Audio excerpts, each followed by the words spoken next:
Hi everyone, it's Karen McClay, Director of Calmbirth, and welcome to another episode of the Calmbirth Conversation series. And today I'm going to be talking to the gorgeous Lael Stone and Marion Rose from Aware Parenting about aware parenting and what brought them into that space and what you can do to prepare to be aware parents once your babies come along. So welcome to both of you. I'm so excited to be speaking to both of you because I love aware parenting. I really feel that it resonates so beautifully with what we teach here at Calmbirth, and it's a great flow on from what we do in our program on Calmbirth. So I thought maybe if you could just introduce yourselves initially and have a chat to us about your journey into aware parenting, that would be fantastic. So Lael, did you want to start? Sure.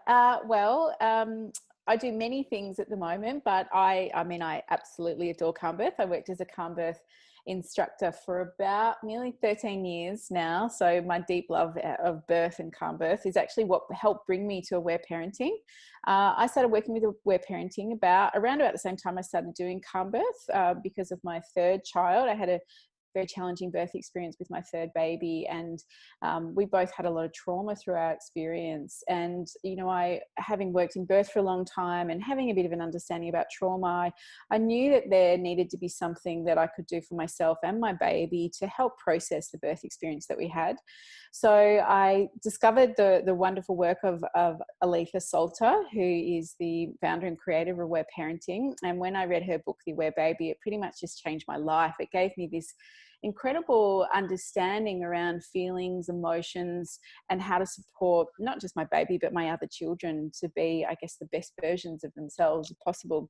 So I then just started practicing aware parenting. I then actually discovered the beautiful Marion in the beginning because I needed someone else to talk about. So I discovered this with this woman who knew more about aware parenting. And so I contacted Marion and then I think, deepened my understanding of aware parenting, and then became an aware parenting instructor and started running workshops, working one-on-one with people. And in the last 2 years, I've been creating a primary school called Woodline Primary, which is based on aware parenting philosophy. So bringing all that beautiful stuff that we're doing.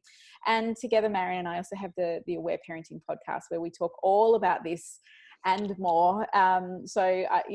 It's become a way of life for me. I have 3 kids who are 20, 16 and 13, and aware parenting's definitely shaped my parenting to make it become incredibly joyous and with a lot more ease. I mean, parenting is challenging and there's definitely challenges, but I think working with this way of parenting has really allowed me to be the parent I want to be and really help support my kids to be the best version of themselves. Yeah, beautiful. Excellent. Well, welcome, Lael. And Marion, how about you? Do you want to introduce yourself? Yes, so my background, I've always been fascinated in understanding human beings and what makes us the way we are. And that really comes from my own experience, actually, my own birth. I was premature, 10 weeks premature. And back in the day, that was a long time premature. And I was in an incubator for the first 5 weeks. And so even as a teenager, I was wanting to understand why I was the way I was and to understand my feelings more. So I got into psychology. So I did a degree in psychology, and then I did a PhD at Cambridge University on the mother-infant relationship, and particularly in relationship to postnatal depression. And I was so passionate about that work. And so I did, from the whole of my 20s, I pretty much did this parallel journey of research into babies, basically. So understanding the cognitive development of babies. So I did that through my 20s, and I also trained as a psychotherapist. So I really was so passionate mostly about pre and perinatal psychology. So really understanding the impact of a baby's time in utero and their birth and those early years on our development as human beings. So I really was just immersed. That was my whole 20s, basically. I was completely immersed in that and did my own therapy. I had 10 years of weekly therapy, which I really needed. And I actually said to myself, I'm not going to become a mum. I need about 10 years of therapy before I'm ready to do that. So when I was in my 30s, I had been really terrified about giving birth. And so I had a whole journey with initially hypnobirthing. I met Peter Jackson. I trained in private subconscious mind healing.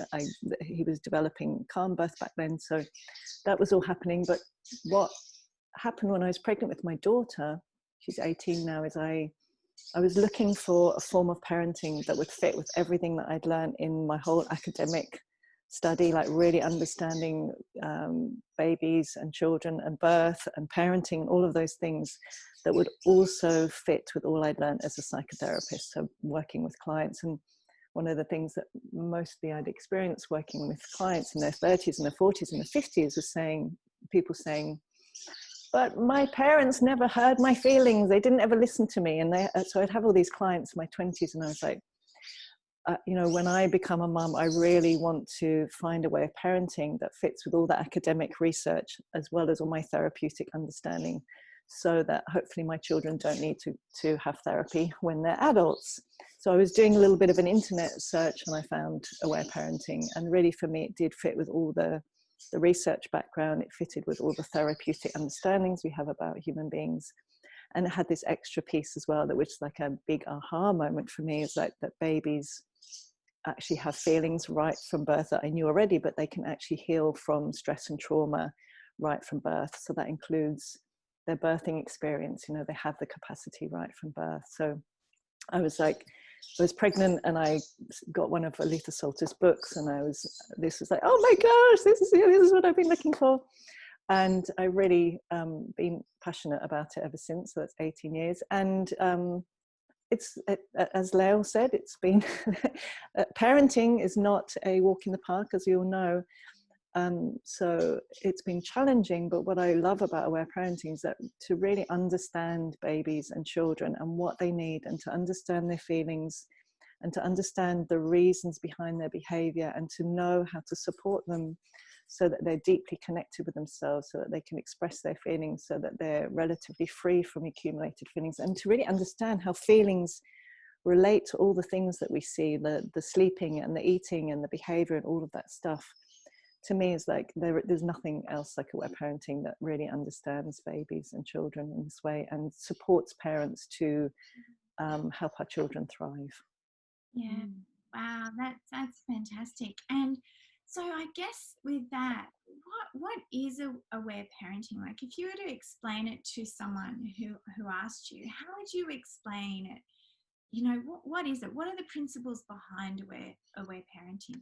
So it really has three basic principles. One is it is a form of attachment parenting. So it's really based on all we know about secure attachment, about what babies need to be securely attached with their parents. It's also based on the understanding that babies and children are deeply affected by what they experience, and they have normal, natural feelings in response to that, so including stress and trauma, and they have the capacity to heal from stress and trauma with our loving support. Yeah. And the third element is non-punitive discipline. So it's really based on the understanding that we can support children to be cooperative, loving, yummy, gorgeous human beings without ever needing to resort to old-fashioned paradigms of shaming and punishment and all of that kind of more behaviorist paradigm. So it's really those three core principles. Right. Okay. And so what would it look like in the early days then? Like with aware parenting, like one of the things that I also understand about aware parenting is it's not just as much about the children and learning your children, but it's also a lot about learning yourself as well, and where you have come from. So in the early days of parenting, so say that, those first couple of months or even up to the first 12 months, what does aware parenting look like? Or maybe I'll speak a little bit to that. I think, as Marion said, there's lots of similarities with attachment parenting, which is about that beautiful deep connection with baby and with parents. So lots of gorgeous stuff like skin on skin and keeping our babies really close, and breastfeeding if that's possible, and being deeply attuned to your baby. So realizing that we don't necessarily have to put babies in a schedule or a routine, but really tuning into what the baby's needs are. But and what part you're bringing up, Karen, which is a massive part of aware parenting. I always, when I work work with people say, we've got what's happening for the child and ways that we can work with your child and different things that we can work with. But we've also got, where are you in this picture? What's happening for you when your baby's doing this, or when your child's throwing something at the wall and you're getting frustrated because you've asked them not to? What's going on for you? So one big part of what we look at is that many of our own unmet needs and feelings from our own childhoods will often surface when we become parents ourselves. It's like we have this magnificent little mirror. This little person comes into our life and holds up a mirror and says, hey mum, have you got some issues around this? Then let me just reflect that back to you and push those buttons that we all have as parents to help you look at what your story perhaps is and what healing you may need to do around that. So often many of us may end up parenting in the way we were parented, even if we swear that we will never do that. Sometimes we end up doing that. Or sometimes we say, you know what, I'm never going to raise my kids, with that authoritarian bent, and we might swing really, really far into a permissive way of parenting, because we don't want our children to feel what that felt like, but we may be lacking some boundaries or some limits within that. So I think that what we look at with We're Parenting is that it is an opportunity for some deep self-inquiry into how we are responding to our children. And I always have a bit of a saying is that, when something's happening with our child, if we're starting to get agitated, if we're starting to get angry, if feelings are arising within us, then that's something about us that we need to delve into. Our children are never doing something to us. Our kids are just being beautiful children doing what they need to do. And it's our opportunity in how we respond to our kids. And a lot of the time that's asking us to do a bit of inner reflection as into, what was it like when you were little? How were you responded to when you were upset? Did you get sent to your room? Were you told to stop crying? What did it look like for you? And often, Marion will attest to this too. I'm sure the thousands of stories we've listened to over the years, everybody has a very, very similar story that comes up of a lot of pain that they weren't actually listened to in the way they needed to. Their feelings weren't met, weren't heard. They weren't able to be who they really wanted to be because they had to fit into a little box, really out of a need for deep attachment, or just, so that they could survive, really. So what we look at, I think, in those early parts of We're Parenting is, that beautiful stuff around connection and attachment, but also taking a look at what comes up for you as a parent. What parts are you finding challenging? Where are you not getting your needs met? What does that look like? And there's many elements to it. And again, we could talk about this for hours and hours. We have what society says that mothering or parenting should look like. We have, these belief systems around this is a good baby and all those kind of things. So it really does bring up a lot of different inquiry around, who we want to be as parents and how we respond to our children. Yeah, that's right. And can I add one other little thing that's really probably the fundamental difference from aware parenting to most other forms of parenting is that really in aware parenting we say that babies have two reasons for crying. So most other paradigms, if a baby cries, they have an unmet need, and that would be always our aim, to do whatever we can to stop the crying. But in aware parenting, there's it's a very different perception that one of the core reasons babies cry is for unmet needs, and in aware parenting, the invitation is always to respond really promptly whenever a baby's upset. But it's also understanding that babies, right from in utero, have real feelings just like us. They are real sentient beings, and they have often even bigger feelings than we do because they don't yet have any filtering. They live in the present moment. They don't have any cognitive capacity to understand a lot about what's happening to them. So it's very normal and natural for babies to feel overwhelmed and scared and sad and frustrated and all of those feelings. So in aware parenting, and to experience feelings during birth, even if it's a gorgeous, calm birth, even if the calm birth's gone completely to plan, it's gorgeous and calm. I had a gorgeous, both of my births were actually really gorgeous thanks to hypnobirthing and calm birthing. But to know that it's really normal and natural for all babies to feel feelings. And I think because in our culture that's a fairly new concept. But in aware parenting, we understand that for every baby will feel feelings. We can do everything we can to have the most wonderful birth, to protect our babies from overstimulation, to help them make that beautiful transition into the world, so that they're, you know, like in the womb, that maybe there's muted lights and muted sound, and you know, we're really responding in an attuned way and holding them really gently and talking to them in these lovely ways, but they will still feel uncomfortable feelings. They will still at times feel frustrated.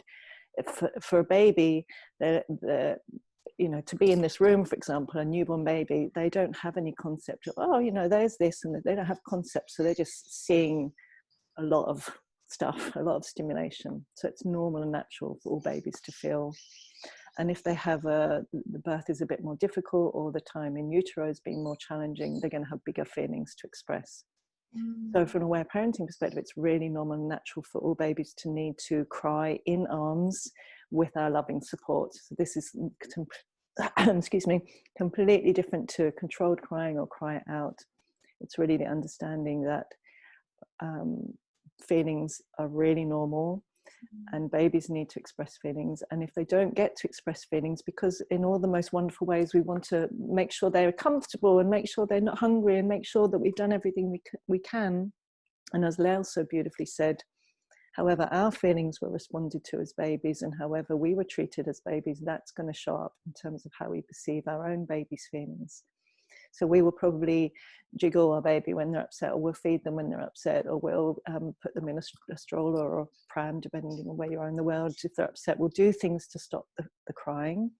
And what happens then is the feelings accumulate in their little bodies, and then we'll start to see so many of the things that are really common in those early months, and increasingly so as babies get older. So they'll start to wake up more frequently. They'll start to avoid eye contact. They will start to seem to want feeding more and more often, even though their tummies are getting bigger.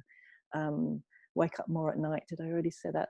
So a lot of these things are actually, in aware parenting, a really clear sign of just babies who have some feelings to share with us.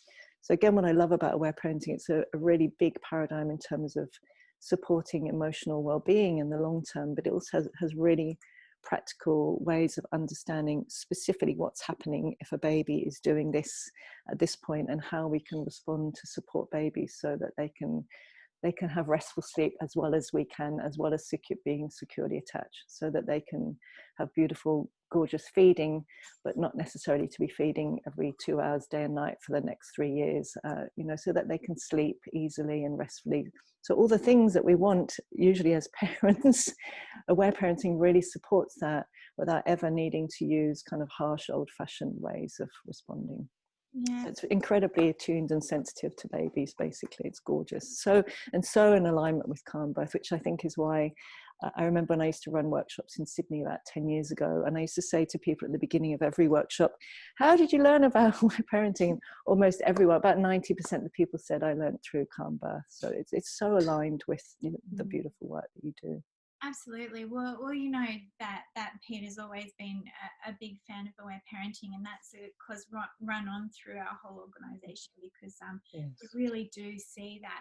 Because really, what I'm hearing that you're talking about there is about holding space for the babies, creating that safe, calm, private environment, which we go on and on about Yes. Calmbirth, about Yes. you know, for women in labour and birth, and even in that postnatal period, it's about people holding space for them so that they can experience what they need to experience in that space. And that's exactly the same.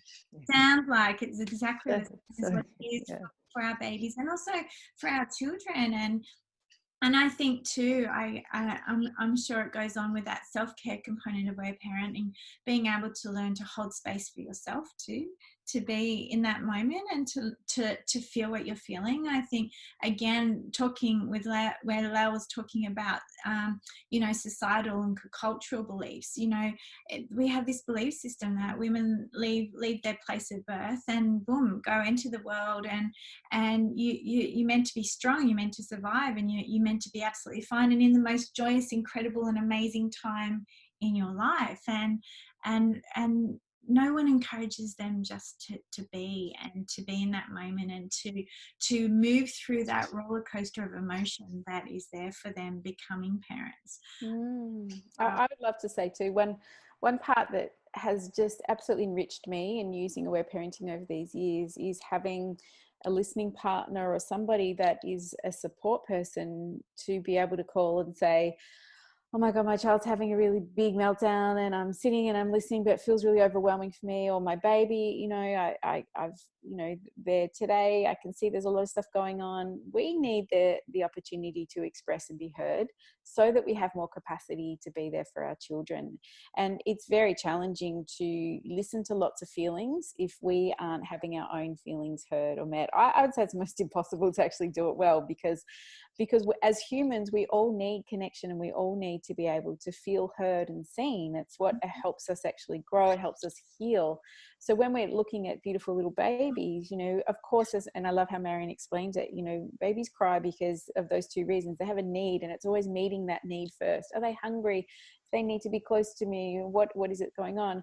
And then once we've met that need, you know, is there still some feelings there? And I always think about, I often explain it to people in my workshops that, let's just say you've had a really hard day at work, lots of things have gone on, and you've come home and you've said to your partner, God, I've had a really hard day, and you start crying and talking and they start going shh, or they try and shove stuff in your mouth. You'd be like, hang on, I just want to tell you how I'm feeling.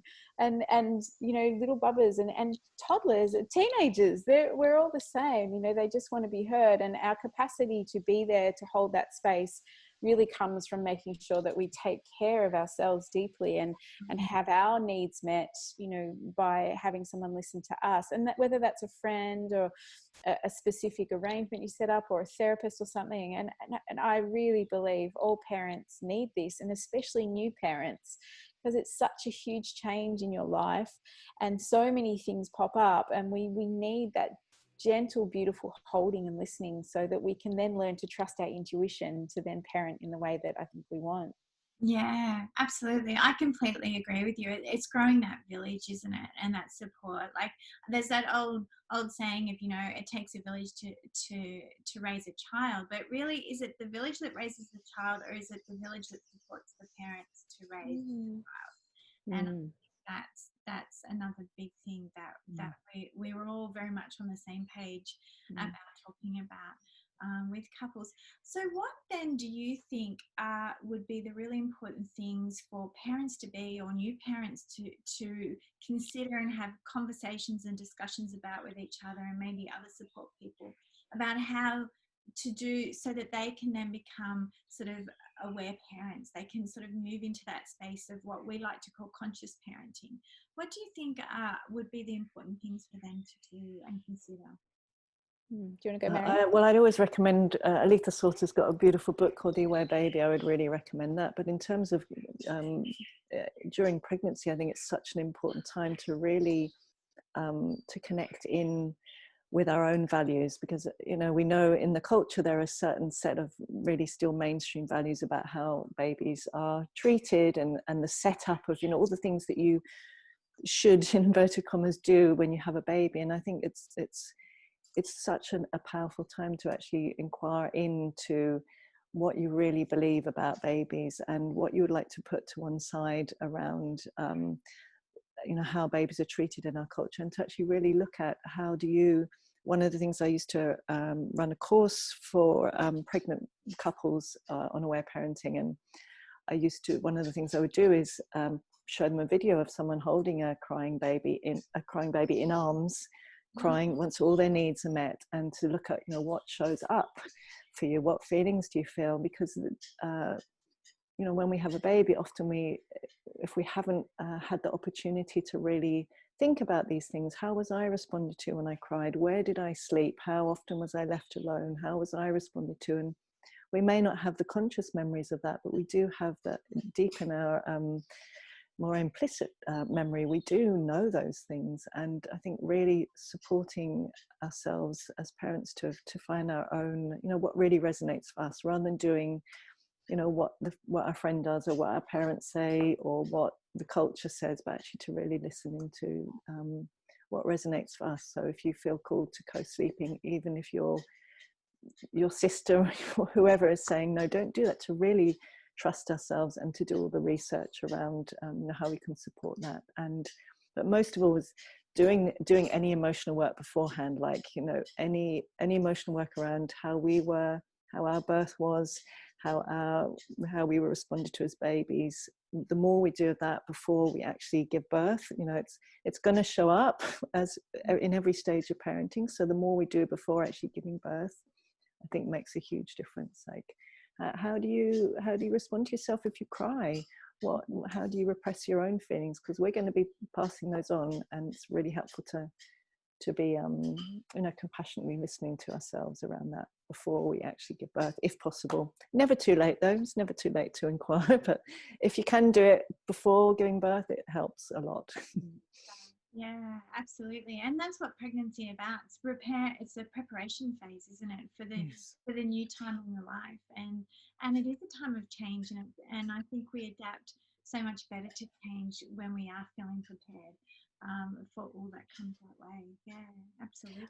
I'd also love to add to that too, around finding your tribe of people if possible, because, you know, where parenting is not necessarily the norm at all. We still live in a society that's very much about behaviorism and punitive discipline and those kind of things, and I think aware parenting sits in a different space. And there's a lot, I mean, there's parents all over the world who are doing this, you know, and we have thousands of listens to our podcast of people who really resonate. And I think it is about connecting into a tribe that sits in a similar place to what you want to explore, because we get a lot out of listening to other people and knowing that we're not alone in what we're doing with this. And I think that's another important thing to investigate and find, you know, your tribe of people in the way you want to raise your children.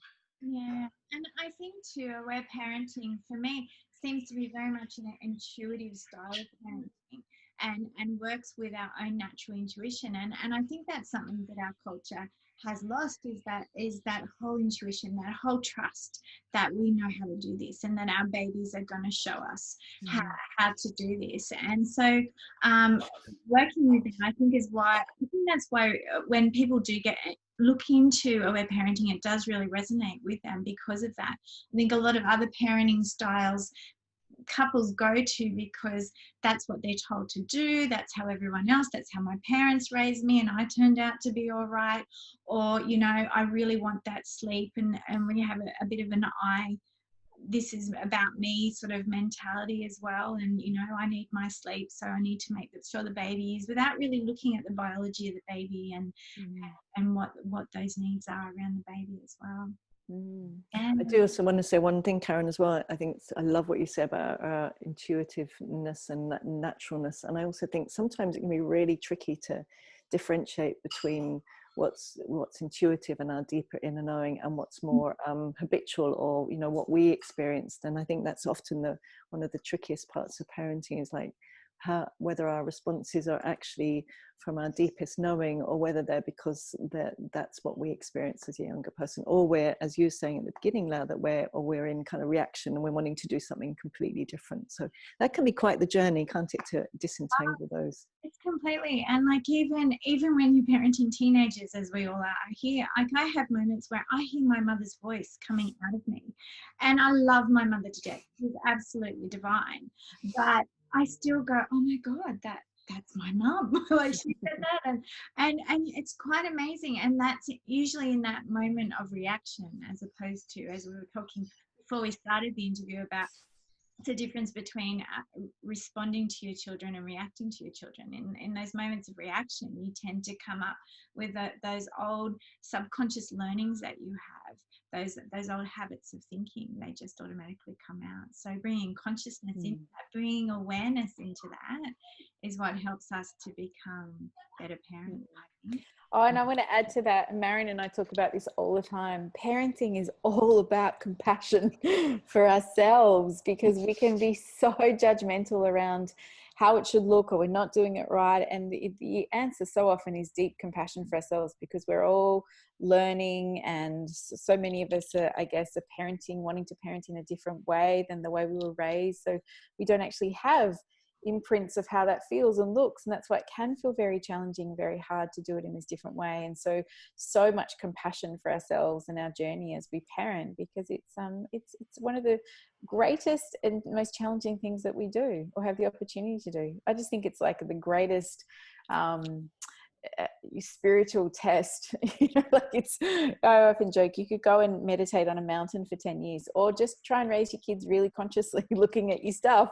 It really pushes up lots and lots of things for us, and that's why we need a lot of gentle compassion for the job that we're doing.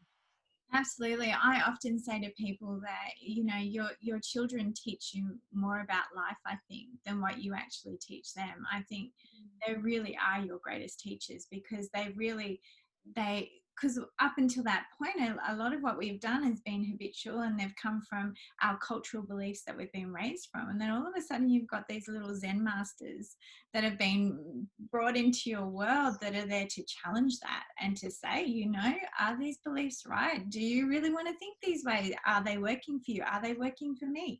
So it's they're incredible teachers if we let them be. So I think there's a great guy called Tim O'Leary who, Lael, and he always talks about becoming the parent that your children need you to be. Is what we need to be doing. And supporting your partners to be the parent they need to be by being the partner that they need you to be as well. So it's getting that selfishness out of it and becoming really selfless in that space. So finally, because we could talk about this for hours and hours, but finally, what would be your favorite bit of advice that you would give new parents as they move into that space of parenting? What would be your favorite bit of advice? It's a good big question. So many things. I guess where I would sit with that is I would really look to find the elders or the tribe, like the people who I guess have been here before, who understand what that's like, that are in alignment with what you want to do. Because I think we often come into parenting with this expectation that we should know what we're doing, but we're starting a brand new job with no training and we're expected to just get on with it. And so each day is a learning opportunity, and because there's so many layers to it, it can often feel overwhelming. But when we have that beautiful, I think, tender, compassionate guide to say, hey, you're doing a great job, and I see you and I hear you, and where are you at today? That can just give a whole different sense of support and holding, so that we can learn to trust ourselves and tune into our babies. I think that's what I see in this modern day society as really helpful for parents to have that. I think when I had my son 20 years ago, that's what I deeply, deeply longed for and craved and didn't have. And I think that that's what would have made a huge difference, to my journey in parenting. And I feel like that it really is about, if we can hold these new parents really gently and tenderly, then it allows them to grow and learn and hold their babies in that way. Yeah, beautiful. Thanks, Lael. What about you, Marion? Again, so I find that challenging question to answer, because there's about 20 things. Let's say it's so.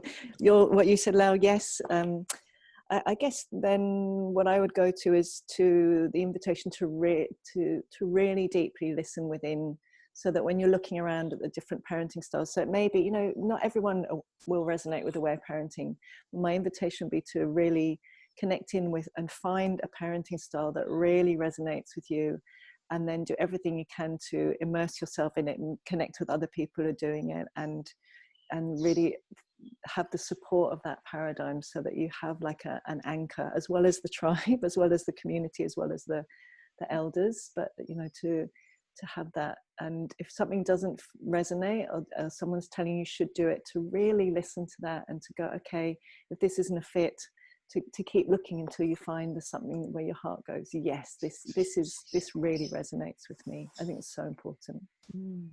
Absolutely. I agree with that completely, Marion, and particularly with couples, moving into that particularly that postnatal period, they get so much information coming their way. Everyone has got a bit of advice, and it's really about them listening to that advice, and if it resonates with them, great. But if it doesn't, feel comfortable within themselves to say, that's great, it worked for you, but that doesn't feel good for me. So really, again, trusting that intuition around what what is the best way for them. So thank you very much, ladies. Can you tell me, before we do finish off, how do people find more out about aware parenting, or perhaps get in contact? Is there aware parenting educators that run programs for aware parenting? Well, I think you can, there's Aletha Salter's work, so you can Google that, the Aware Parenting. Is it just awareparenting.com? Awareparenting.com. Yeah, .com. .au. No.